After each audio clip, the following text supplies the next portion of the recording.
2 years on this day, Call of Duty Warzone was gifted to us in what became one of the most revolutionary experiences to ever hit the shooter genre and the battle royale genre, and generally might have been the biggest release of Call of Duty we have ever seen. And yes, and I've played Call of Duty since Call of Duty 4, so I like to think that I have some experience in knowing what I'm talking about with this. I'm not saying the golden era is back. You know, Modern Warfare 2, Black Ops 2, Modern Warfare 3, Call of Duty 4, World at War, like that, those type of games, you know, it's considered like the golden era. But I'm telling you guys, Warzone has done things for the franchise I didn't think we can ever see and reach or even pass in many cases. So on this 2-year anniversary, we're gonna be talking about many things. What Warzone done so right, what it's done so wrong recently, kind of my experience, what I want from Modern Warfare 2 2022, and the future of the franchise, as well as Warzone 2. So first off, let's talk about what Warzone has done so right since it came out, and I think it's offering a new experience of the genre. One thing Blackout did, and it didn't land with me, was it felt like a combination of multiple different battle royales. Apex, Fortnite, it didn't feel like it had its sense of identity, but Warzone came in, had an identity. It took the identity of Modern Warfare 2019, which had the staple Call of Duty thing. Infinity Ward, whether you like them or not, does a very, very good job of innovating, creating, and really having a unified vision in what they want for that game. Whether you like the game or not is one thing, but when it comes to tones and understanding what they want from the game, it's definitely there most times, and it definitely was here with Modern Warfare 2019. They developed Warzone and it had that similar identity, similar movement style, similar feel, the weapons, everything truly did make sense in this capacity, and it was phenomenally well done. The loadout system, whether you liked it or you didn't like it, I was one person who kind of didn't like it at first. It felt phenomenal. It was a breath of fresh air in a genre that kind of is oversaturated. Not kind of, it is pretty oversaturated genre. And ever since the release of Warzone, Call of Duty Battle Royale is the battle royale experience for a majority of people.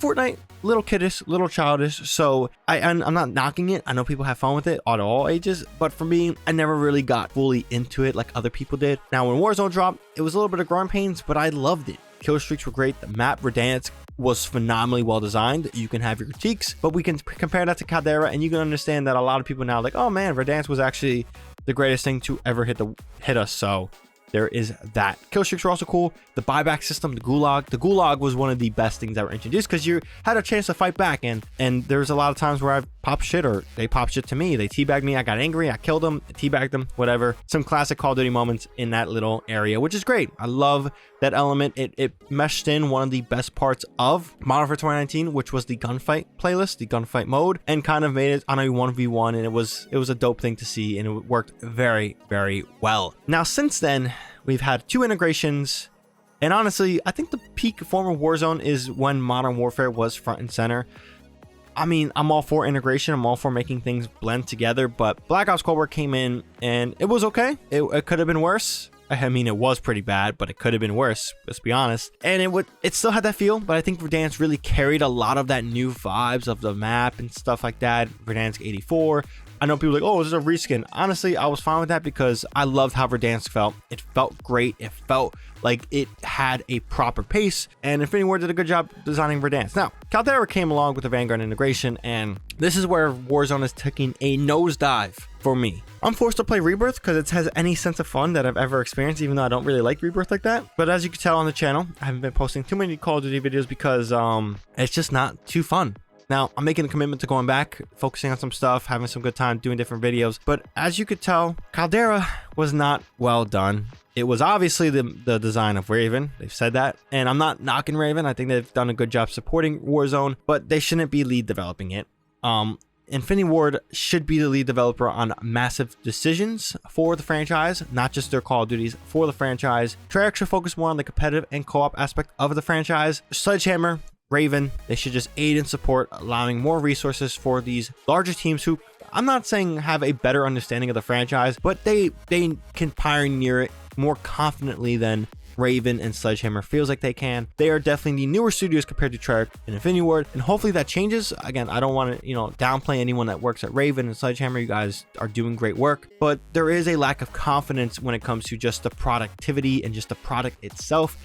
You can feel something when you play it in confidence of what it is, and Caldera doesn't have that. It kind of shows. There's a lot of empty spaces where there shouldn't be spaces. There's way too many bushes. I feel like they were trying to visually please people a lot to hide some of their design flaws. I don't know. I wasn't in the room. I'm not the one designing these maps and what the, the goals and the foundations where the maps was. So I have no idea. This is just me kind of talking on my ass, but it just doesn't feel right. Verdansk felt perfect. And even though, yes, it was the first map, so obviously it will feel perfect, it created a flow and identity for Warzone that we are so desperately trying to go back to right now. And it seems like, if we're being honest, we're not going to do that. We have to wait for Modern Warfare 2 2022 and Warzone 2 to release to get that. But for the future of Warzone, for the future of the franchise, what I want to see, I kind of hinted it before, I want to see Infinity Ward take a full realm of the franchise itself. Focus in on their products, their design choices. Now, I do know Treyarch's going to make their own game. They got delayed an extra year, give them more time. I'm perfectly fine with that. But I do want to see Treyarch focus more on the competitive part of Call of Duty. I want to see Infinity Ward focus more on the masses part of Call of Duty. And what I mean by masses, I mean like more of like welcoming to public setting. So whether you're a hardcore gamer or a gamer that plays every weekend, that's where Infinity Ward shines the most, creating that aspect of blending those people together. Now, Treyarch does a phenomenal job of developing competitive aspects and competitive focused areas of Call of Duty. We see with Black Ops 2, they had great rank play and the maps definitely feel a little more competitive. I'm not a fan of 3-lane structured, but in a competitive sense, you kind of need that repeatability. You need to have a common flow, a consistent flow in each map. So it does make sense that Treyarch does a better job at that because they understand competitive play a little bit better than Infinity Ward. So let them focus on the competitive area.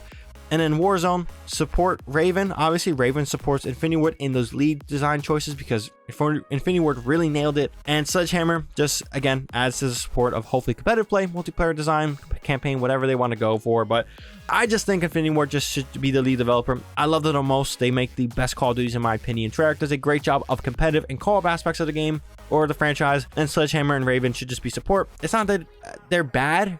It's just they don't have the confidence, and hopefully just helping with Infinity Ward and Treyarch will give them the confidence to do maybe more in the future. But as it stands now, on this 2-year anniversary, I am going to commit to a little bit more Call of Duty content on the channel, get back into it. I'm just loving Destiny 2 the Witch Queen. That's a game that had confidence. That's an expansion that had confidence. It's an experience I cannot believe is happening in Destiny. And again, I love the Destiny franchise ever since it came out back in 2014. It was 2014, I forget exactly, but when D1 came out and I played it, and then the raid came out, Vault of Glass, all those different things, it was a mind-blowing, revolutionary experience. That's just been captured and elevated to different lengths and different levels that I've never think was possible. So that's why a lot of my content's been focusing on Destiny. We're probably gonna be pumping out a lot more videos from now on. We'll get into why, but we won't get into why, but yeah, I'm just going to be pumping out a lot of videos, so stay tuned for a lot of content, whether it's Destiny 2, Call of Duty, other games on the channel. We're going full gears, and it's going to be an exciting time. So if you guys are new here and want to stay up to date with all that content, whether it's Call of Duty Warzone, Destiny 2, or any other game I'll be coming out with the foreseeable future, definitely hit that subscribe button. If you guys enjoyed this video, found it informative, and just have any agreements with me, definitely drop this video a like. Also comment if you guys have any thoughts, anything, please comment down below. We can have a conversation. I like talking to you guys. It is a fun thing to do, as well as just being if you guys have different opinions, let me know and we can have a conversation. I'm not going to hate you for it. Just don't be offensive to me. I really don't care. But at the same time, let's have a civil conversation about things. But with all that out the way, that's all I got for this one. ShadowNinja here, and I'm out.